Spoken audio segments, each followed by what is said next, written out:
वाल्मिक कराडला आता कोर्टामधून बाहेर आणण्यात आलेला आहे आणि पुन्हा त्याला जेलमध्ये नेलं जाईल। ही थेट दृश्य आपण पाहतोय। नक्कीच तर ही दृश्य आपण पाहतोय। वाल्मिक कराडला आता सुनावणीनंतर पुन्हा एकदा बीड जेलमध्ये नेण्यात येत आहे। ही संपूर्ण यंत्रणा आपण पाहतो आहोत। केज कोर्टामध्ये युक्तिवाद पार पडल्यानंतर 22 तारखेपर्यंत अर्थात 7 दिवसांची पोलीस कोठडी सुनावण्यात आली आणि त्यानंतर आता त्यांना पोलीस कोठडीमध्ये घेऊन जात आहेत। तर वाल्मिक कराडला आता 7 दिवसांची पोलीस कोठडी देण्यात आली आहे। पोलीस कोठडीमध्ये आता त्याला ठेवलं जाईल। वाल्मिक कराडला कोर्टामधून बाहेर आणण्यात आलेला आहे। ही थेट दृश्य आपण या ठिकाणी पाहतोय। बीड जिल्हा सत्र न्यायालयाच्या बाहेरची। बीड जिल्हा सत्र न्यायालयामध्ये आणलं जात असताना पोलिसांच्या ताफ्यामध्ये काही 4 वाहनं देखील शिरली होती। त्यानंतर आता इथे पोलीस बंदोबस्त वाढवण्यात आलाय। पूर्ण बंदोबस्तामध्ये आता वाल्मिक कराडला इथून नेलं जातंय। पोलीस कोठडीमध्ये आता त्याला ठेवलं जाईल। वाल्मिक कराडला कोर्टामधून आता बाहेर आणण्यात आले आणि आता त्याला पोलीस कोठडीमध्ये ठेवण्यात येईल। 7 दिवसांची पोलीस कोठडी वाल्मिक कराडला देण्यात आली आहे। तर हे दृश्य आपण पाहतो आहोत। पोलीस कोठडीमध्ये आता वाल्मिक कराडला पोलीस घेऊन जात आहेत। 7 दिवसांची पोलीस कोठडी कोर्टाकडून सुनावण्यात आलेली आहे। अर्थात 22 तारखेपर्यंत वाल्मिक कराड आता पोलीस कोठडीमध्ये असणार आहे। तर आता वाल्मिक कराडला पोलीस कोठडीमध्ये नेलं जात आहे। ही काही दृश्य आपण पाहतोय। तर कराडच्या समर्थकांकडनं या ठिकाणी फाशीची शिक्षा, संतोष देशमुखच्या मारेकऱ्यांना फाशीची शिक्षा। काय गाडीत घेणार आहे तुम्ही? काय मला हात नाही लावू शकत। हात नाही लावायचं, मला हात नाही लावायचा, हात नाही लावायचा, हात नाही लावायचा। काय केलं आम्ही तुम्हाला? आमच्या बीड जिल्ह्यामध्ये दिवसा ढवळ्या माणसांना मारलं जात आहे, माणसांना मारलं जात आहे।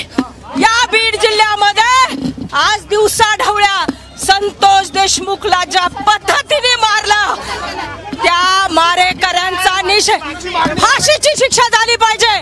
ट्रायल व्यवस्थित चाललं पाहिजे। प्रत्येक गोष्टीला ट्रान्सपरन्सी असली पाहिजे, पारदर्शकता प्रत्येक गोष्टीत असली पाहिजे। ही मागणी ॲडव्होकेट हेमा पिंपळे।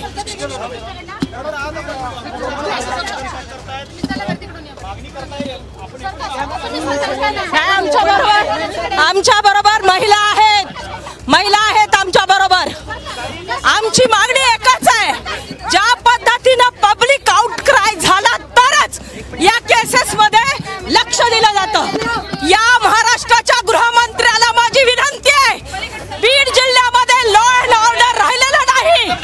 देवेंद्रजी, तुम्ही आमच्या बीड जिल्ह्यात या आणि लॉ अँड ऑर्डर सुधारा। काय कायदा हातात घेतलाय मी? काहीच नाही। मी उलट म्हणते गृहमंत्र्यांनी बीड जिल्ह्यात यावं।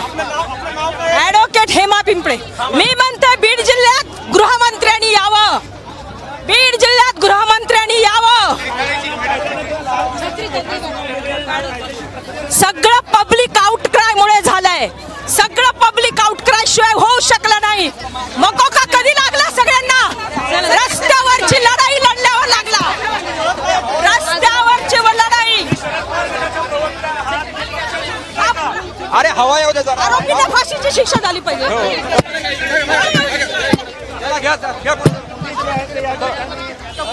पण पाहतो या ठिकाणी पोलिसांकडून धक्काबुक्की जी आहे त्या ठिकाणी होताना आपल्याला पाहायला मिळते आणि या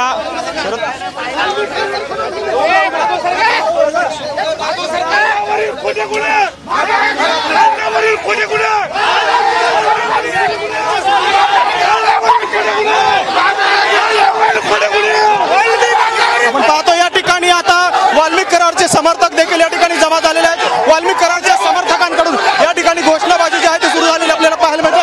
काय मागणी? काय मागणी? काय मागणी? वाल्मिकांच्यावरचे खोटे गुन्हे मागे घेतले पाहिजेत। वाल्मिकांना कराडचे खोटे गुन्हे मागे घेतले पाहिजेत। आपण आज कोर्टामध्ये आलो, काय मागणी आहे? सर, खोटे गुन्हे। नमस्कार सर, एक समाज बांधव नाही, मी एक खूप गरीब कुटुंबातला माणूस आहे। सर, यांनी विनाकारण हे जातीवादी जे आपले लोकनियुक्त आमदार सुरेश अण्णा धस जे आहेत, यांनी जाणीवपूर्वक हा वंजारी समाजावर चाललेला अन्याय, एक एकेरी भाषेत बोलणारे हे सुरेश अण्णा धस यांनी हा वंजारी समाजावर चाललेला अन्याय आहे तो कुठेतरी थांबला पाहिजे। याची दखल माननीय मुख्यमंत्री देवेंद्र फडणवीस साहेब यांनी घेतली पाहिजे। विनंती आहे सर्व पत्रकार बांधवांनी खोटे गुन्हे वापस, अण्णावर खोटे गुन्हे वापस, हत्याचे आरोप ऐकून घ्या.